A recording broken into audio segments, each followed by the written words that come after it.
The heavy silence of the penthouse was broken not by a word, but by the hollow thud of the pregnancy test hitting the marble counter. I stared at the two pink lines, my breath hitching as lightning fractured the bruised city skyline outside. Behind me, the half-eaten dinner sat cold, a final, silent testament to another night Roman hadn't come home. 3 years of living in this glass-walled tomb, Roman Volkov, the Bratva's most clinical enforcer, had turned me into a ghost. My hands trembled as I reached for the signed divorce papers hidden beneath my placemat, the ink still fresh, representing the freedom I was minutes away from claiming. My bags were already staged by the service exit. My life as a Volkov was supposed to end tonight. The elevator chimed, a predatory sound that made my skin crawl. Roman stepped into the kitchen, the scent of ozone and expensive bourbon trailing him like a shroud. He didn't offer a greeting. He never did. He simply moved toward me, his tattooed hands, stained with the day's violence, reaching out to tilt my chin upward. "You look like you've seen a ghost, Sloane," his voice a low, icy rumble. His gaze shifted from my pale face to the marble island. There, side by side, lay the evidence of my betrayal and my new prison, the legal papers to end our marriage and the plastic stick that proved I was carrying his heir. The temperature in the room seemed to drop 10 degrees.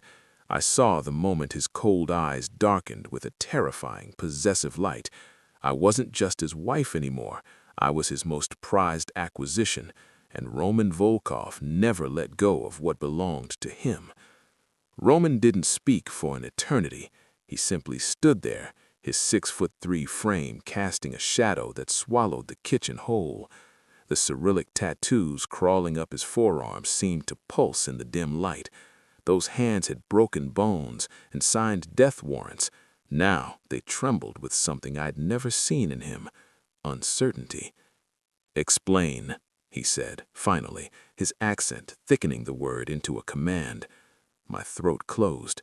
For 3 years, I'd been the perfect Bratva wife, attending galas in designer gowns, smiling for cameras, never asking where the money came from. I'd learned to read Roman's silences, to make myself so small and convenient that he'd forget I existed. That was my mistake. I'd become so good at disappearing that I'd actually believed I could vanish. Roman picked up the divorce papers, his jaw tightening as he scanned the legal jargon. When he reached my signature, something flickered across his face. Not hurt, but something darker. Ownership violated. "Stephen Cardelli," he said softly, dangerously. "The lawyer who got Dimitri's wife out with half his holdings." Stephen had been terrified to take my case. It had taken 3 meetings and cash he couldn't trace before he'd agreed.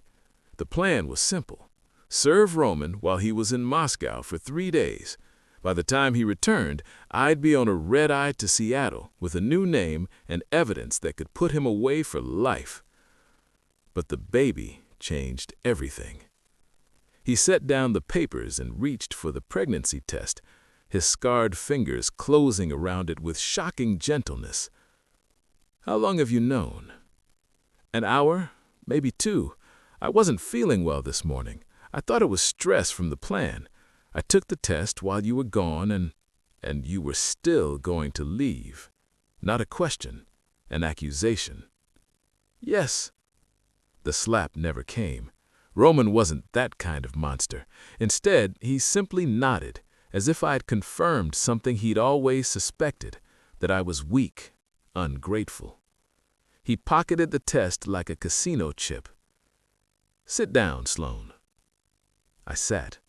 Roman moved to the windows, his reflection ghostly in the rain-streaked glass.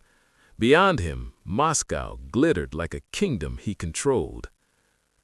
"Do you know what my father told me when I married you? He said you were an investment, pretty, educated, from a family that owed us a debt. You would give me legitimacy, soften my image." I'd known about my father's gambling debt, Roman had offered a solution: marry his son and the debt dies. My father had signed before I was consulted. He told him you were more than that. I was wrong, wasn't I? You never wanted a wife. You wanted a portrait to hang on the wall.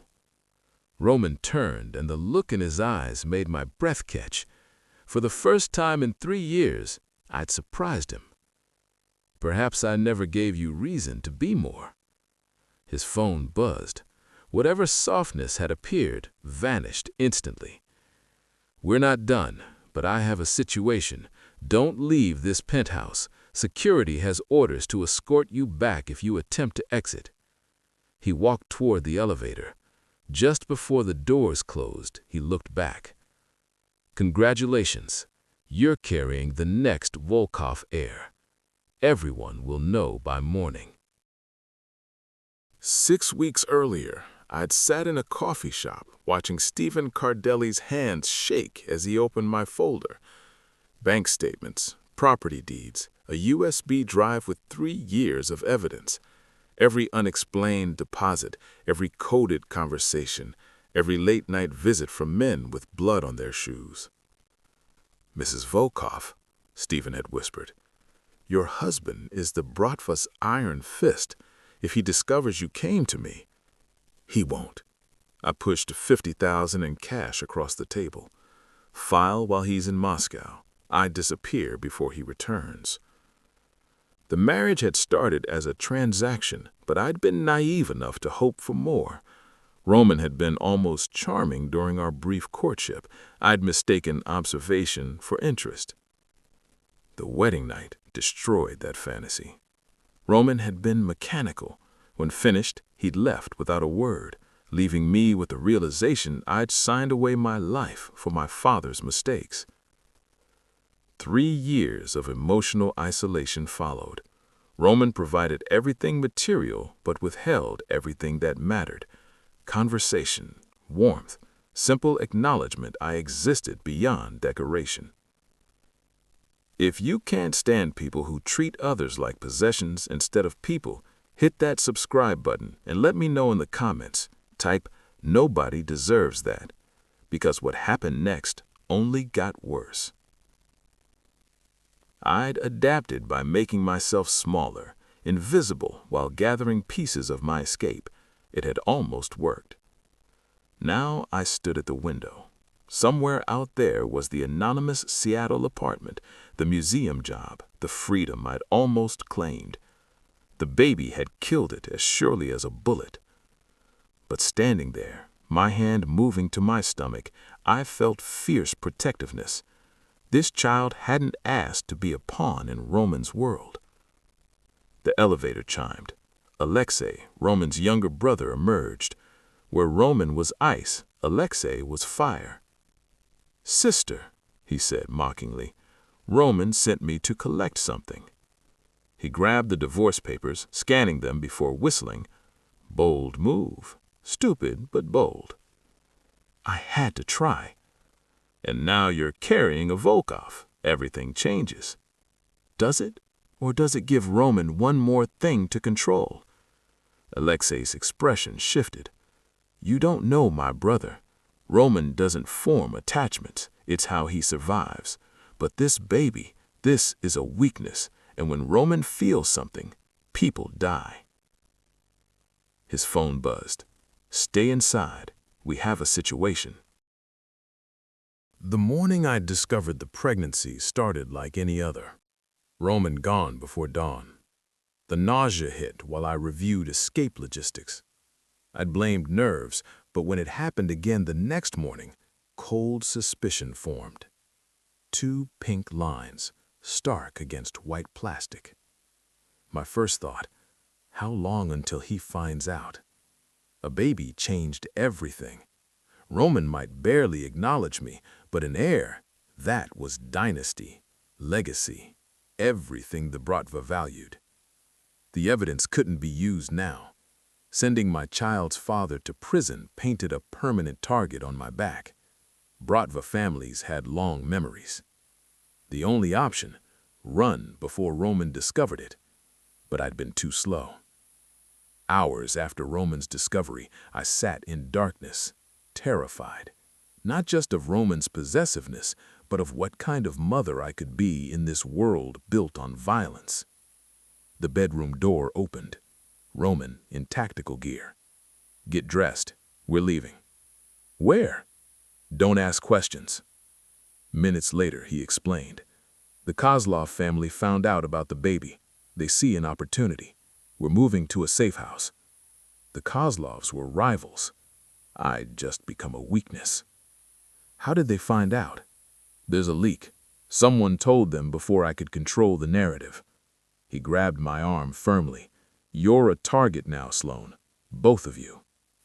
In the underground garage, Alexei waited by an armored USV.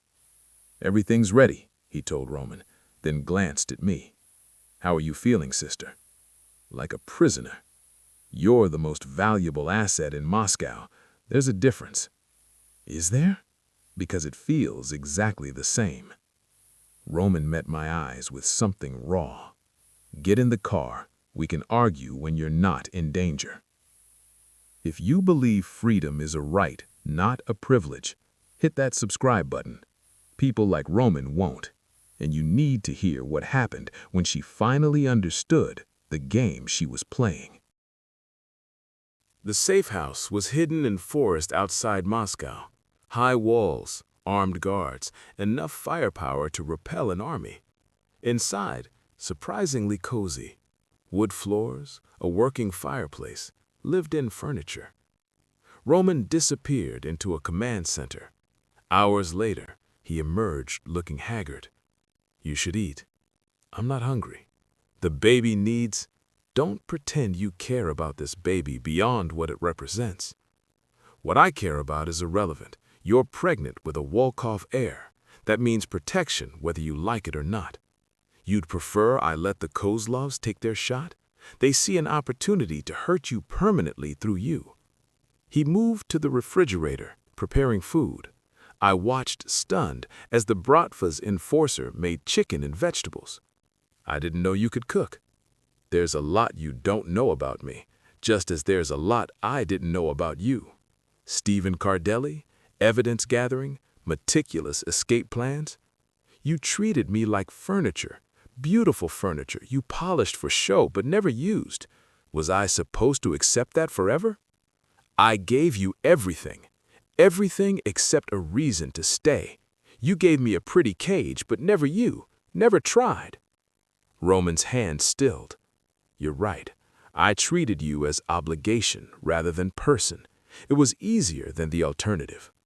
"What alternative?" "Caring. In my world, caring about someone gets them killed. I kept you distant because it was safer. I see now it was just another cruelty. That baby is going to care about things, about people. If you're going to be a father, you can't keep everything at arm's length." "I know. That's what terrifies me." We ate in silence. Halfway through, my hand trembled. The plate slipped, shattering against the floor, porcelain fragmenting like broken promises. I stared at the shards, and suddenly I was crying. Great heaving sobs. 3 years of fear and rage poured out, uncontrollable. Roman stood close, but didn't touch me, giving space. "I wanted to be free," I gasped. "I know. I'm sorry." When I quieted, Roman knelt and picked up the broken pieces, scarred hands careful with sharp edges.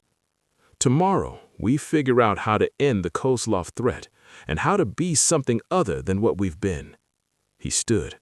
"If that's even possible." Following Roman upstairs to separate bedrooms, I felt something shift. Not hope. Hope was too fragile, but maybe understanding's beginning. I woke to urgent voices filtering through floorboards. 3:47 a.m. Profound darkness. Voices grew louder. Roman, Alexei, an unfamiliar third voice speaking rapid Russian. "Cannot stay here. Compromised the location. Move her again." Her. Me. A floorboard creaked beneath my foot. the voices stopped. "Sloane, come down here."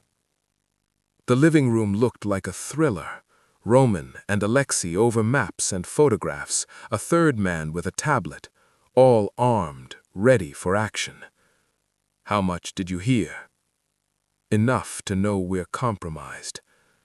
Roman gestured at maps. "Someone leaked our location. The Kozlovs have been probing the perimeter. We need to move before they assault." "Move where?" "A monastery 3 hours north. The brothers have sheltered Volkov family before. You'll be safe while we handle the Kozlovs." "A monastery?" "Somewhere with walls thick enough to stop bullets and monks who've taken vows not to gossip. If the Kozlovs get you, they'll use you as leverage, as entertainment, as horrors I won't describe." Ice flooded me. I'd been sheltered from the worst of Bratva violence. Roman's words stripped away that delusion. "When do we leave?" "Within an hour." I turned for the stairs. Roman's voice stopped me. "Sloane, I never wanted this for you. Whatever you think of me, I never wanted you to live in fear." "Then you shouldn't have married me into fear.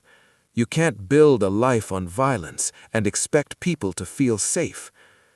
In my room, I found a duffel already packed, efficient, impersonal.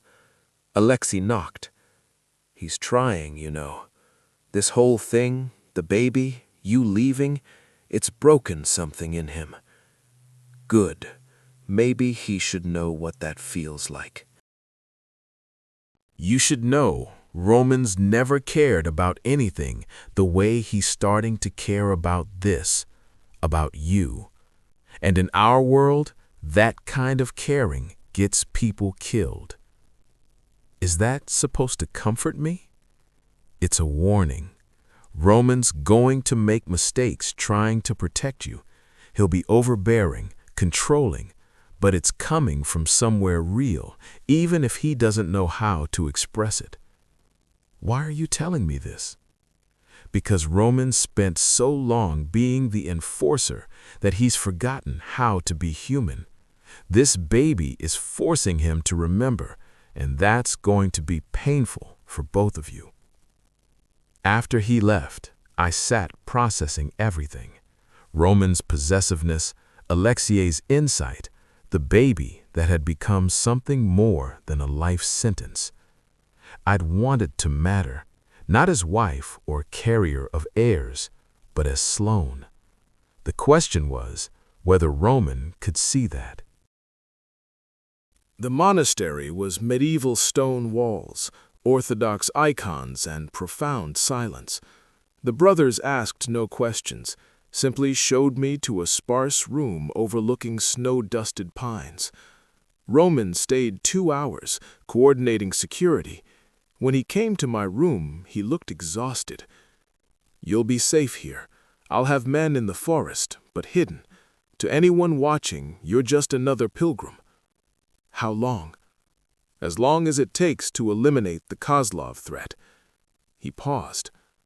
"About what I said at the safe house. Don't apologize again. Just do better." Something shifted in his expression. "I don't know how to do this. Be a husband who's more than a signature. Be a father. Be someone you don't hate." "I don't hate you, Roman. I hate what you've made me become, this silent, decorative thing. But you, I don't know you well enough to hate you." He crossed the room, stopping inches away. His hand hovered near my face. "Can I?" I nodded. His palm cupped my cheek with shocking gentleness. "I'm going to fix this. The Kozlov threat, the leak, all of it. And when I do, we're going to figure out what this marriage can be, what you want it to be." "Pretty words, Roman, but words are easy." "I know. So watch what I do instead." He left, and I stood there with his warmth lingering, and faint hope that maybe something could change. 3 days passed in surreal tranquility. I walked the grounds, attended prayer services, felt the baby growing like a secret kept from ancient stones. On the fourth day, Roman returned. I was in the chapel when he found me. It's done. The Kozlov threat is neutralized. I found the leak, Victor. He'd been feeding them information for 6 months. I didn't ask what happened to Victor.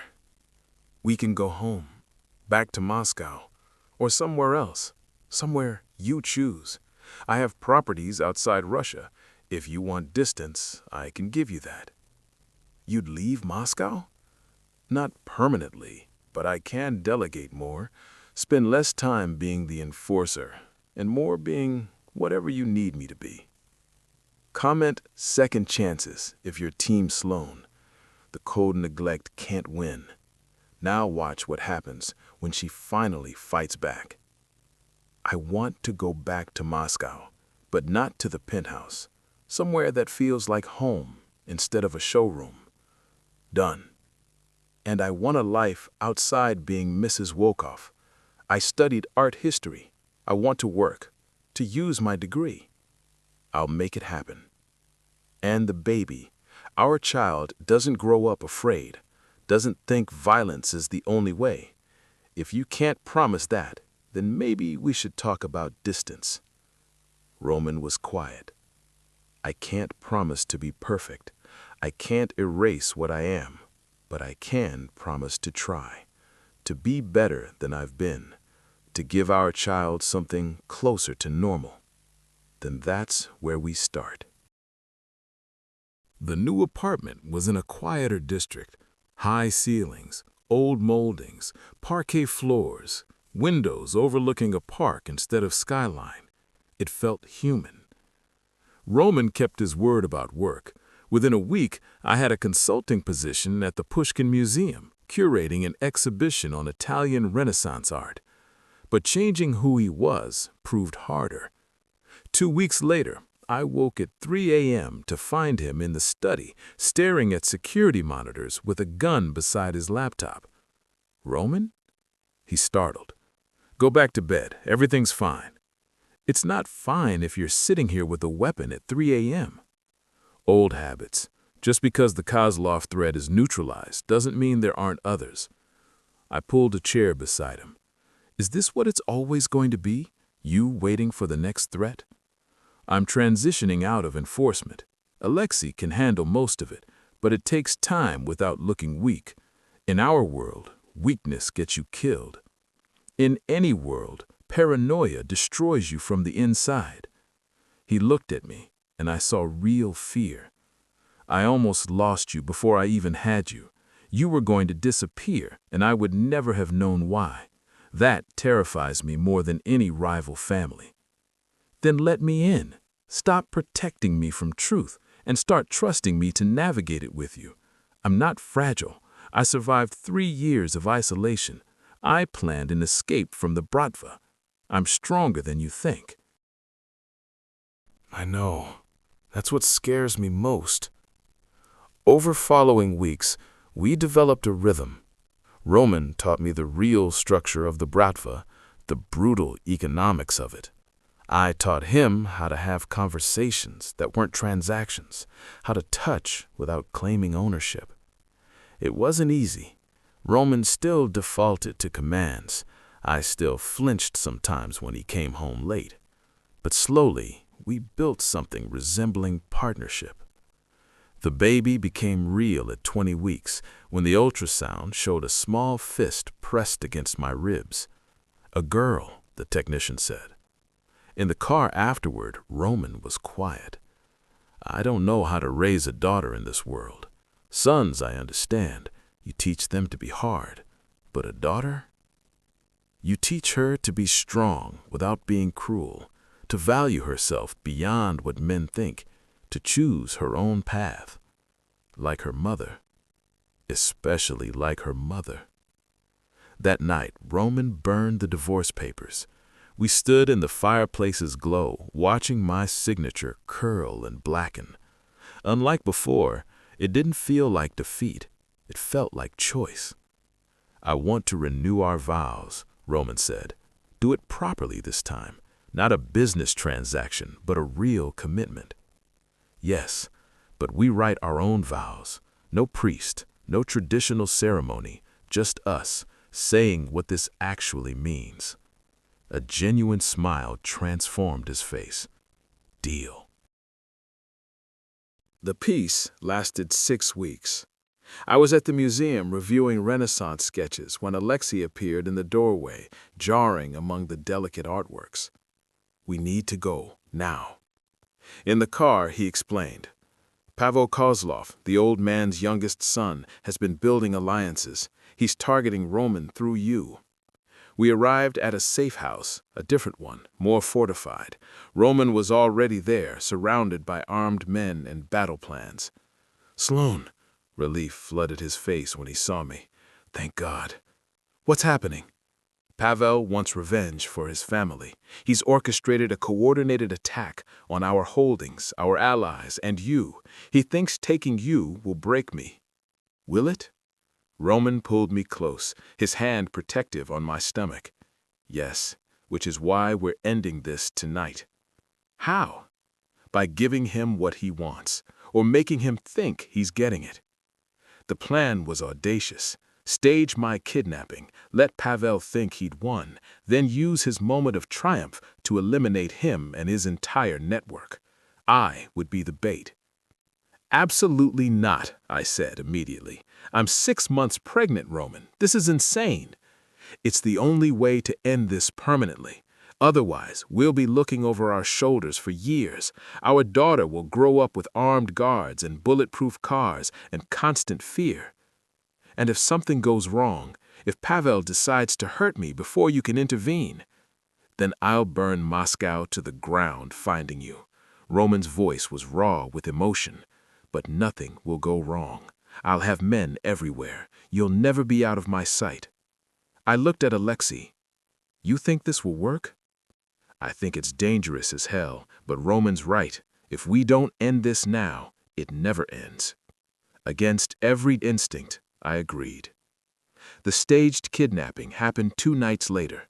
I was taken from the museum parking lot by men in Pavel's colors. They brought me to an abandoned warehouse, exactly as planned. Pavel was waiting, his face twisted with triumph. The great Roman Volkov's weakness delivered to me. He'll kill you for this, I said, playing my part. Let him try. By the time he figures out where you are, you'll be on a plane to Chechnya. I have friends there who would love to host the wife of a Volkov. But Roman was already there, hidden in the shadows with a dozen men. The warehouse erupted in gunfire and chaos. I dropped to the ground, protecting my stomach as bodies fell around me. When the shooting stopped, Roman was there, pulling me into his arms. Are you hurt? The baby? We're fine. Is it over? It's over. Pavel lay dead 10 feet away, along with his entire inner circle. The Kozlov threat was finally, permanently eliminated. 3 months later, I stood in our apartment's living room, surrounded by family. Not the cold, distant Bratva associates from my first wedding, but the people who'd become real to me. Alexei, the museum director who'd become a friend, the monk from the monastery who'd agreed to perform a blessing, and Roman, looking at me like I was the only person in the world. We'd written our vows together, sitting at the kitchen table over coffee and complications. Now, holding his hands, I spoke mine. 3 years ago, I married a stranger from my father's debts. Today, I marry the man who learned to see me, who chose to change, who gave me not just freedom, but partnership. Roman, you're not perfect, neither am I. But we're building something real from the ruins of what we were forced to be. I promise to meet you halfway, to challenge you when you slip back into old patterns, to love our daughter fiercely enough for both of us, and to never, ever sign divorce papers again. Laughter rippled through the room. Roman smiled, then spoke his vows. Sloane, I spent 3 years treating you like an obligation. It took almost losing you to understand what I had. You filed for divorce, and it was the best thing that ever happened to me. It forced me to wake up. I promised to keep waking up every day and choosing this, choosing you, choosing to be the man and father you both deserve. I promise that our daughter will know warmth where I knew only coldness, will know choice where I knew only duty, will know love without conditions. His voice broke on the last words. I squeezed his hands. The monk blessed us in Russian and English both.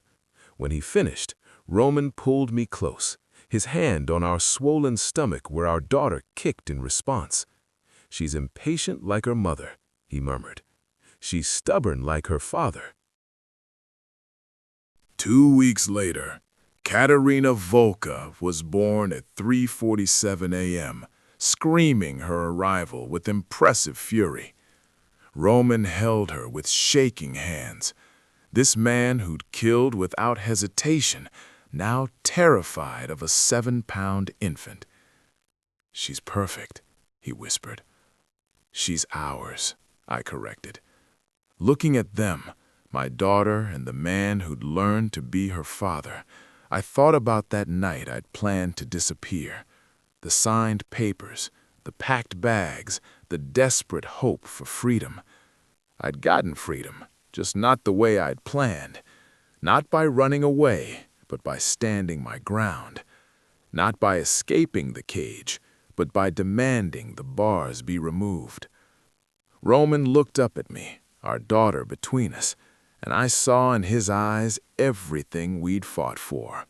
Respect, partnership, love earned through hard choices and harder truths. "Thank you," he said quietly. "For what?" "For not giving up on us, for filing those papers and chance to be better." I kissed his forehead, then our daughter's. "Thank you for taking that chance." Outside, Moscow glittered in the pre-dawn darkness. The Bratva still existed, with all its violence and complications. But inside our apartment, we'd created something different, something warm and real and chosen. The divorce papers that had started everything were ash now, burned in our fireplace months ago.